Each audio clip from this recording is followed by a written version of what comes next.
I'm going to be moving around a lot with these presentations. When I say moving around, I mean pointing out things in the charts and things like that. So I'm going to be a little close-up figure up in the top right part of your slides, and I'm not going to stand back and let you see too much of me because I'm going to be using my hand to move the mouse around.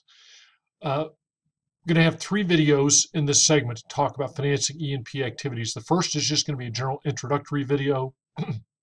The second, we're going to look at Diamondback Energy as a example of a publicly traded company. And the final one, we're going to be looking at more at private equity and bank debt financing to illustrate what privately held companies tend to do as far as financing their activities. So these are going to be our objectives. I want you to first get a grounding in the basics. Then, like I said, let's look at what it looks like for a publicly traded company, and then let's look at some of the smaller privately traded options. For those of you that are finance majors, I apologize for the simplifications and the repetition of what you know very well, but I think a lot of people throw terms around that fundamentally they don't understand. Companies have two basic forms of financing. The first is debt, and the second is equity. I actually pulled these definitions off of the Investopedia website, but I think they're good and simple, and it points out what I want you to learn. The first is that debt is money loaned with the promise to repay. Uh, Equity, though, is a horse of a different color. Equity is ownership. That's the simplest way to put it. You get tied up with the particulars and the being exact of, well, what form of security do you hold? But big picture, when you're talking about raising money through equity, you are selling part of your company. As simple as that. You are no longer the sole owner of your company if you've raised equity. You now effectively have co-owners, and those are called the equity holders of your securities. They differ significantly on a couple of important features that our companies are constantly seeking to balance.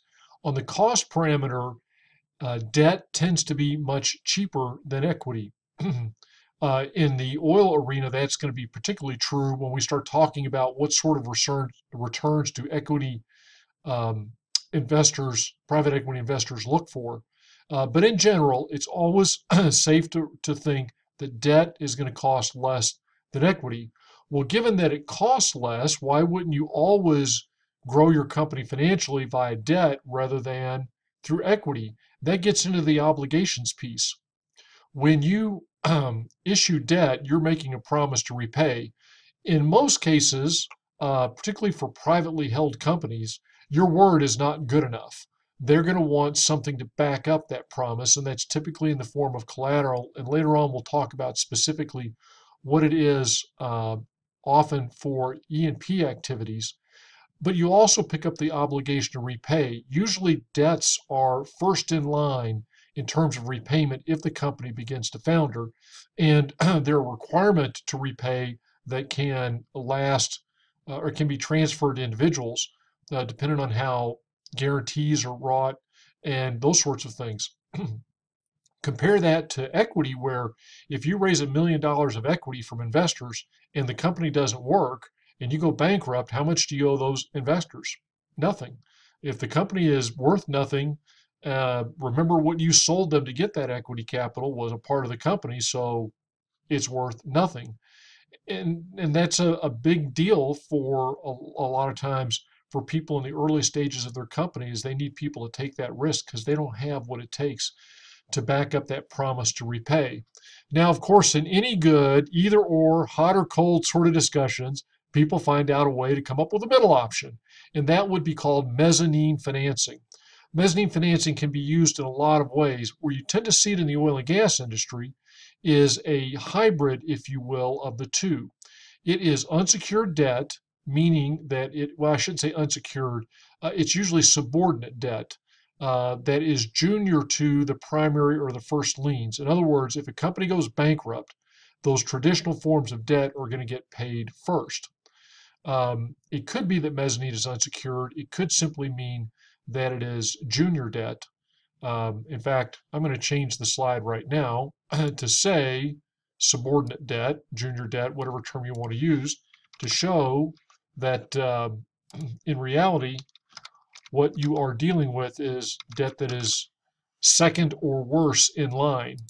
Because the debt is second or worse in line, they usually require two things. One is a higher interest rate on the debt because they're taking more risk.